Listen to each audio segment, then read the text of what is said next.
Hello, boys and girls. It's Miss Payne, and today's book is called Brave Irene. Brave Irene. While I'm reading this book, I want you guys to be thinking about some key details of the story, because in your writing response that goes with Brave Irene, you will have to share one or two key details of the story.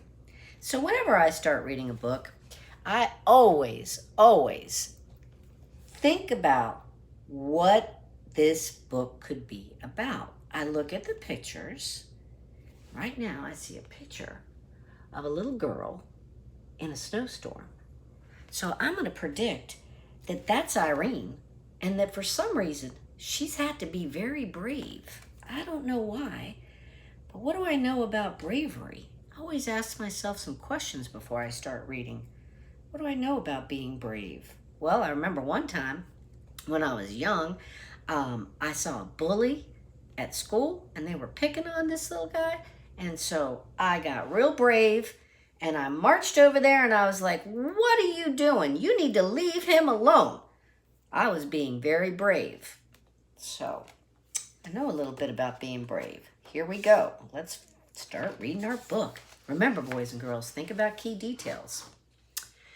Mrs. Robin, and I'll show you the pictures as soon as I'm done with the page. Mrs. Bobbin, the dressmaker, was tired and had a bad headache, but she still managed to sew the last stitches in the gown she was making. "It's the most beautiful dress in the whole world," said her daughter Irene. "The Duchess will love it." "It is nice," her mother admitted, "but Dumpling, it's for tonight's ball, and I don't have the strength to bring it. I feel sick."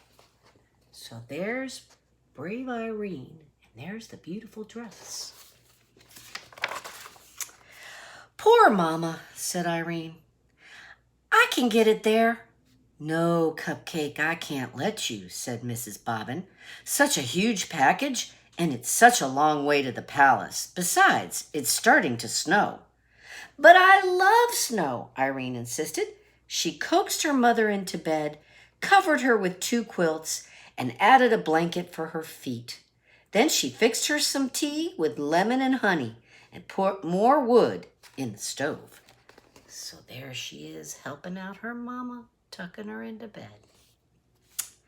With great care, Irene took the splendid gown down from the dummy and packed it in a big box with plenty of tissue paper. "Dress warmly, Pudding," her mother called in a weak voice. "And don't forget to button up. It's cold out there and windy." Irene put on her fleece-lined boots, her red hat and muffler, her heavy coat, and her mittens. She kissed her mother's hot forehead 6 times, then once again made sure she was tucked in snugly and slipped out with the big box, shutting the door firmly behind her. So there she is, getting ready to pack the dress and leave. I wonder what's going to happen. I know from the cover of the book that Irene's in a snowstorm with a package. This must be about the dress. It really was cold outside.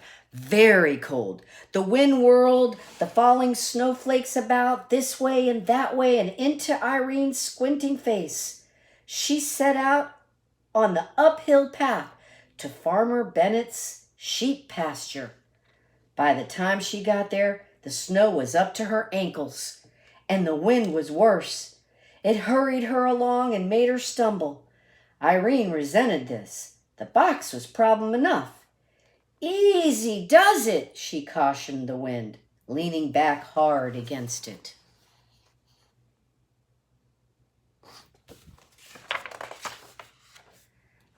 By the middle of the pasture, the flakes were falling thicker. Now the wind drove Irene along so rudely she had to hop, skip, and go helter-skeltering over the knobby ground. Excuse me. Cold snow sifted into her boots and chilled her feet. She pushed out her lip and hurried on. This was an important errand. When she reached Apple Road, the wind decided to put on a show. It ripped branches from trees and flung them about, swept up and scattered the fallen snow, got in front of Irene to keep her from moving ahead. Irene turned around and pressed on backwards. Oh, look at her. She is having a struggle. I wonder what's going to happen. Will she make it on time? Go home, the wind squalled. Irene, go home! I will do no such thing, she snapped. No such thing, you wicked wind. Go home, the wind yowled. Go home, home, it shrieked, or else. For a short second, Irene wondered if she shouldn't heed the wind's warning. Heed? I wonder what that means. I know what it means. That's to maybe listen. To heed is to listen. Should I listen to the wind's warning? But no, the gown had to get to the Duchess. The wind wrestled her for the package, walloped it, twisted it, shook it, snatched at it, but Irene wouldn't yield. It's my mother's work, she screamed. Then, oh, the box was wrenched from her mittened grasp and sent bumbling along in the snow. Irene went after it.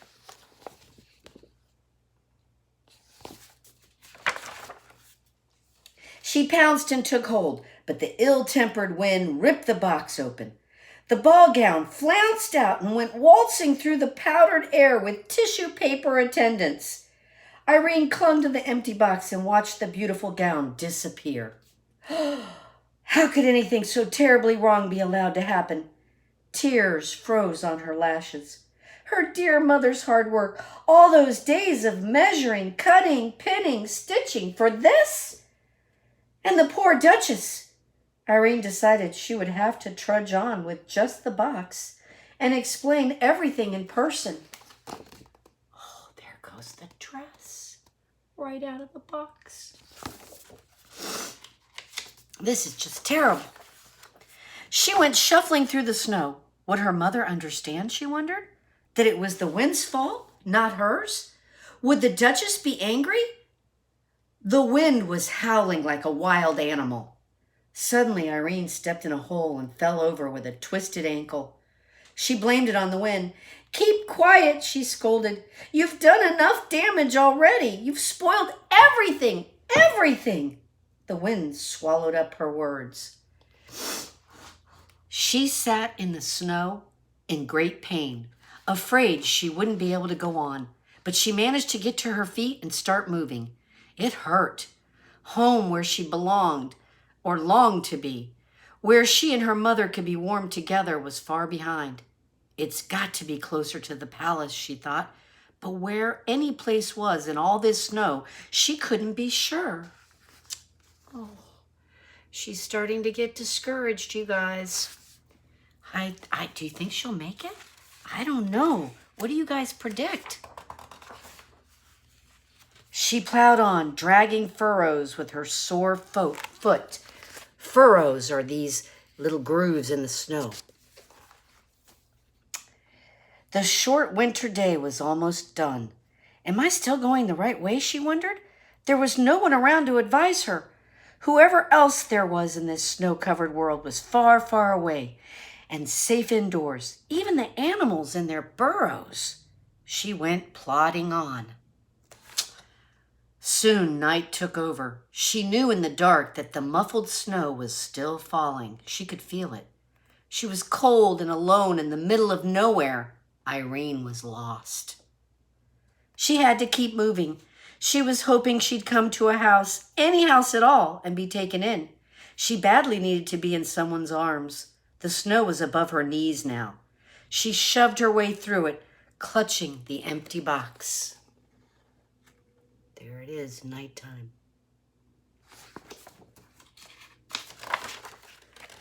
She was asking how long a small person could keep this struggle up when she realized it was getting lighter. There was soft glow coming from somewhere below her. She waited toward this glow, and soon she was gazing down a long slope at a brightly lit mansion. It had to be the palace. There she is. There's the glow. I think she might make it. Irene pushed forward with all her strength, and sloosh, thwump, she plunged downward and was buried.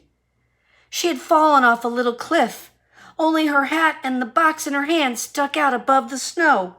Even if she could call for help, no one would hear her. Her body shook, her teeth chattered. Why, she might freeze to death, she thought, and let all these troubles end. Why not? She was already buried. Oh, Irene, please don't give up.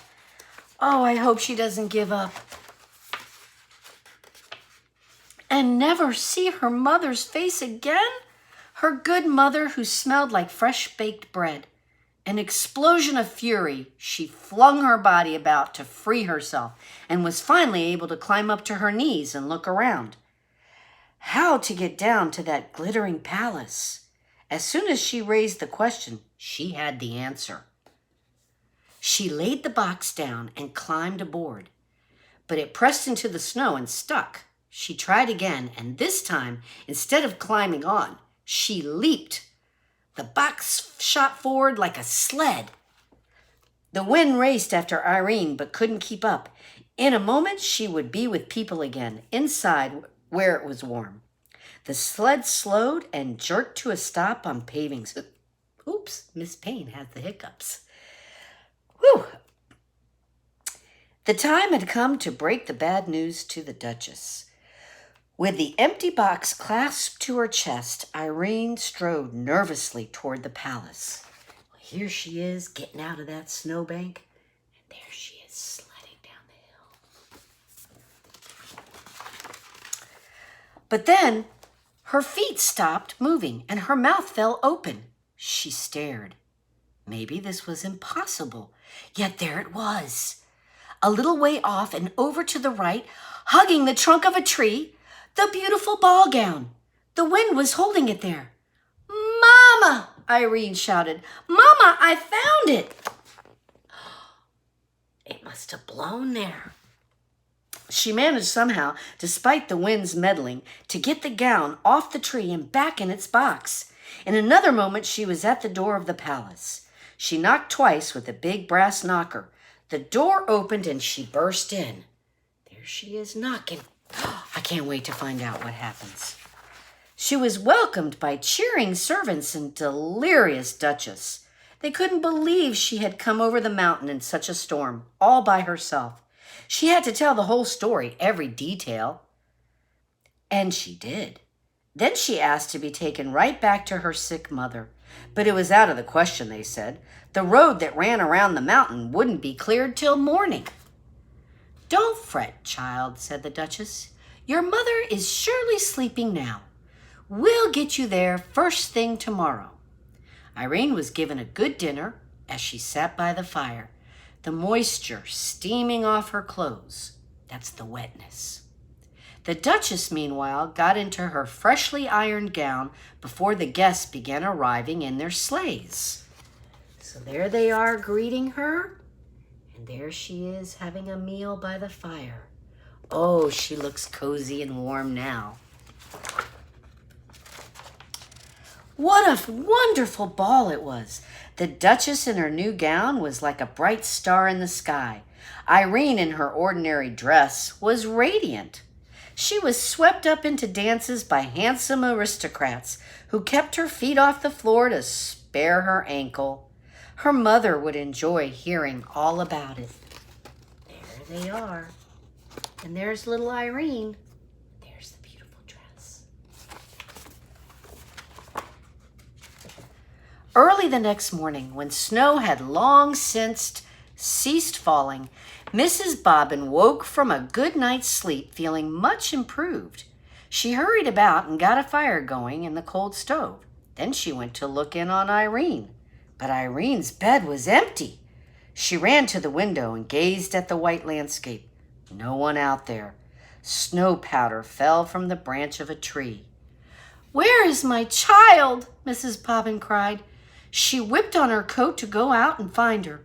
When she pulled the door open, a wall of drift faced her.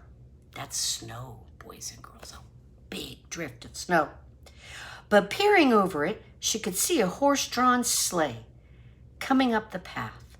And seated on the sleigh between two large footmen was Irene herself, asleep but smiling. Would you like to hear the rest? There she is.